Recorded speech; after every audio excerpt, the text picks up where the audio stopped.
who facilitated the projects, reeled off her 1,000.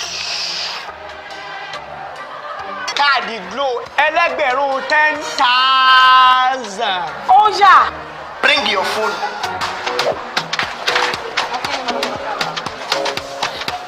Ah, 10,000. 10,000 people now. Wow, 1,000 naira credit. Now you turn to 10,000. No. All of us don't know about Glo Berekete. Ní ìlọ́po mẹ́wàá nísìnyí. Ṣé o ti gbọ́? Ìlọ́po mẹ́wàá ló máa gbà lórí iyekíye tó o bá rà sórí ohun ìpè Glo Berekete 10 times rẹ. I told you. Now what go tell?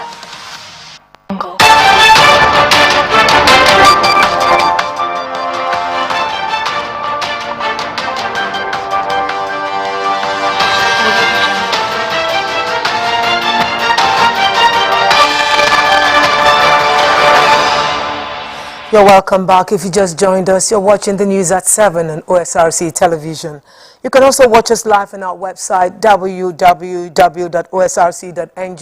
or follow us on our Facebook page, OSRC TV Ondo. And you can subscribe to our channel on YouTube on OSRC TV Ondo. Moving now to the rest of the news, the management of OSRC Media Group has assured staff of better welfare to engender productivity and service delivery. The chairman of the media group, Mr. Kunle Adebayo, who spoke at a meeting held with members of staff of the organization at his headquarters in Orito Bele Akure, said live streaming of news presentations and programs will soon begin. Our correspondent, Olumide Adeluwoye, reports. The meeting was to review activities of last year and project into the future with a view to providing better service delivery. Director of Finance and Administration, Mr. Femi Oluwole, noted that the effort of top management at ensuring the growth of the media group, especially in the areas of news content, programs, renovation of the OSRC complex and welfare of staff. It was in line with these that heads of departments of the 3 stations under the media group gave accounts of their stewardship. I have to thank the management, the top management, for providing us this enabled environment for our production staff. The top management has enhanced our operations, and we have good hands that can fly anywhere around the world. I am happy to report today that we relocated the Orange FM 35 kilowatts transmitters to Orito Bele, and the transmitters, they are working. The chairman, Mr. Kunle Adebayo, gave commendation on staff for their excellent performance in the year under review. He said their display of professionalism is equal to none. I'd like to thank all the directors, particularly of the professional department, for keeping the flag flying on the main mandate of this corporation. And that main mandate is content delivery. We had 3 years of rough times, sitting at meetings debating new philosophies for our content. While saying there's room for improvements, Mr. Adebayo charged them to be more creative, work hard and smart, embrace discipline and take ownership of the organization. The chairman thanked the state governor, Oluwarotimi Akeredolu, for his support to the media organization in terms of equipment, provision and budget approval. I thank Mr. Governor for graciously approving the inclusion of the re-equipment of this place in our budgets. Also, a member of the top management, Mr. Steve Alabi, encouraged the media professionals to always embrace best practices. We are the direction mind of the system. We are the guys who are supposed to come up with what should happen and what should be done. In this respect, we'd like to see, personally, I'd like to see some improvements in what we do this year. The interface between the staff and the top management members is the first in the year and an avenue to set agenda with the aim to increase productivity and efficiency while serving the public better. Olumide Adeluwoye, OSRC News. Now taking updates on the redesigned Naira notes policy. Experts have reacted to the challenges faced by Nigerians in getting cash for their daily use at commercial banks as a result of the new Naira notes policy. According to them, the policy, despite the hurdles being faced at the moment, will be of immense benefit to the economy. Osrc's reporter Moriola Ogbenji takes a look at the situation in Akure, the understate capital, and the extension of the deadline for swapping of the old Naira notes for the redesigned ones. Majority of our people live in rural areas where there are no banks and there are no even POS. So it is appropriate to extend the time as suggested in the motion. People are going through very serious difficulties.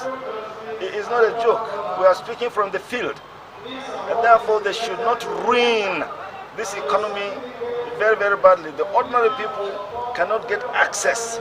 And therefore we are very, very much in support of the extension of the date. That set a deadline of January 31st, 2023 for the swapping of old notes for the redesigned ones. The Central Bank Act under Section 20 allows the central bank to change the legal tender. But it also says that after the expiration date, such Naira notes changed will no longer be legal tender. But it says that even 5 months after, 3 months after, 2 months after, even in June, any old note presented to the bank shall be redeemed by the bank. The Nigeria Bar Association also wrote a letter to the Apex Bank calling its attention to what the Constitution says about Naira redesign and how to redeem the old ones even after the deadline. CBN governor is under a duty to give a reasonable notice to the people to bring their old Naira notes to the bank. But that law does not specifically say after the expiration of that deadline, the bank should reject whatever note that is being kept by the citizen. It's not backed by law. As a result of pressure mounted by Nigerians, the CBN reviewed the January 31st deadline to 10th of February to allow Nigerians still in possession of the old notes deposit it at their various banks. We have today sought and obtained Mr. President's approval for the following. 1.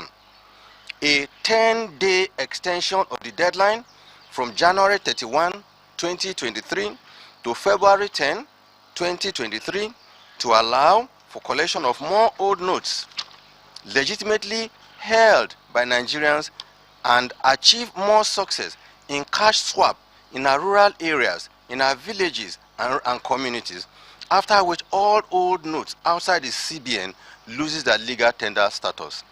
A 7-day grace period beginning on February 10 to February 17, 2023 in compliance with Section 20 subsection 3 and Section 22 of the CBN Act, allowing Nigerians to deposit their old notes at the CBN after the February deadline, when the old currency would have lost its legal tender status.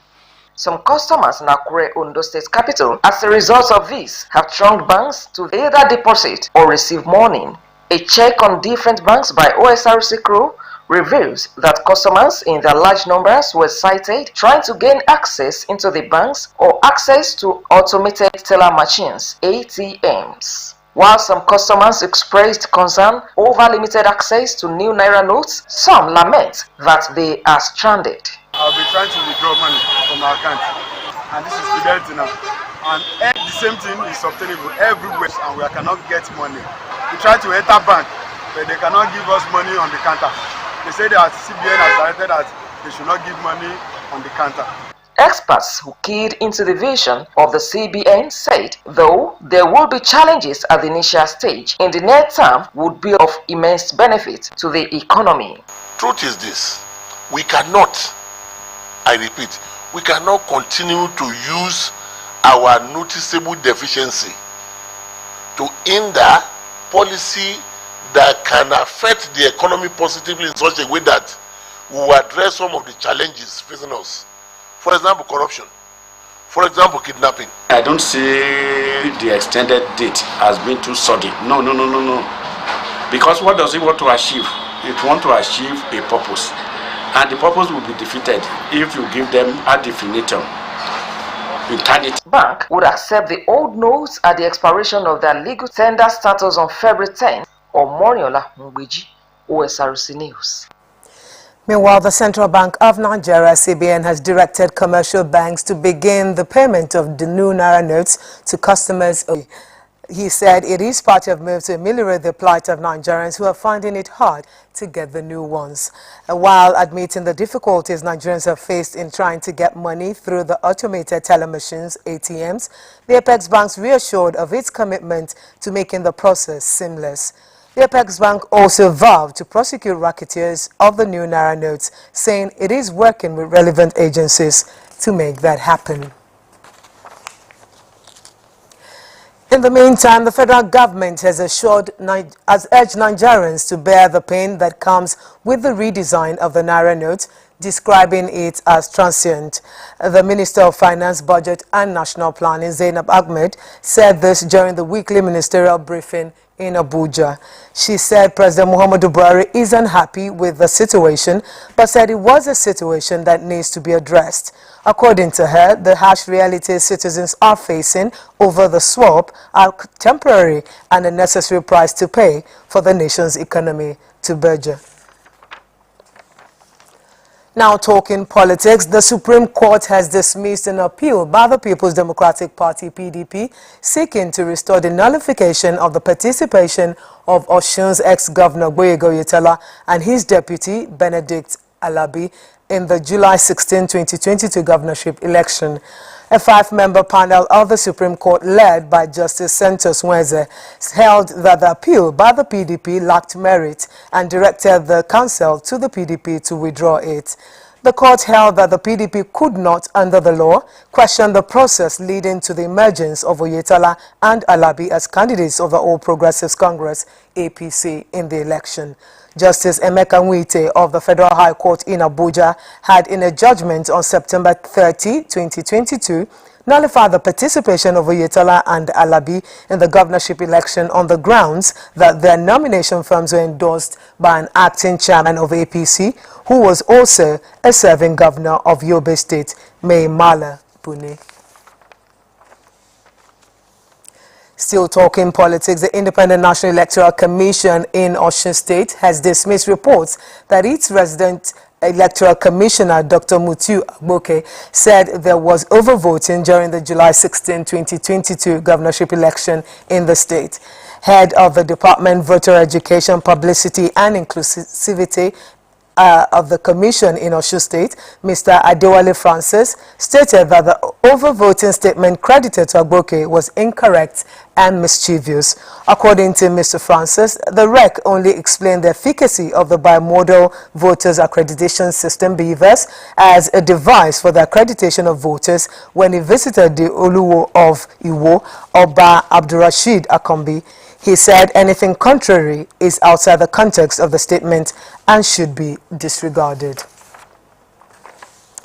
Staying with politics, ahead of the 2023 elections, President Muhammadu Buhari has reiterated his commitment to free and fair elections this year.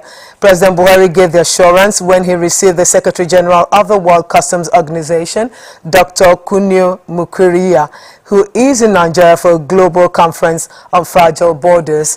He said that in spite of the usual excitement and gamesmanship that accompanies campaigns, he will ensure that the elections are conducted in a peaceful and conducive atmosphere. The president further stated that Nigeria and her neighbors must place higher premium on the effective policing of borders, underlining that the fragile nature of entry points into various countries simply enhances terrorism, economic sabotage, and illicit flow of arms. Now moving on to the foreign scene, doctors in Bolivia are worried about a surge in cases of dengue fever. Nearly 2,000 people have been affected with it in recent weeks, and health workers fear the disease will spread even further. My son fell ill on Wednesday night and I took him to my local hospital. where I saw many children arriving with their parents with the same symptoms as my son. When the patient is seriously ill, they're moved to the intensive care unit. Here in the hospital, we have 8 beds and they're always full. We don't have space for new patients. The other problem we have is staff shortages. We have nurses and doctors who are ill with dengue fever and there's nobody to cover their shifts. The health ministry is helping with the fight against dengue. Last Sunday we deployed 5,000 people and together we eliminated around 58 tons of disposable items, which are a risk for public health when it comes to dengue.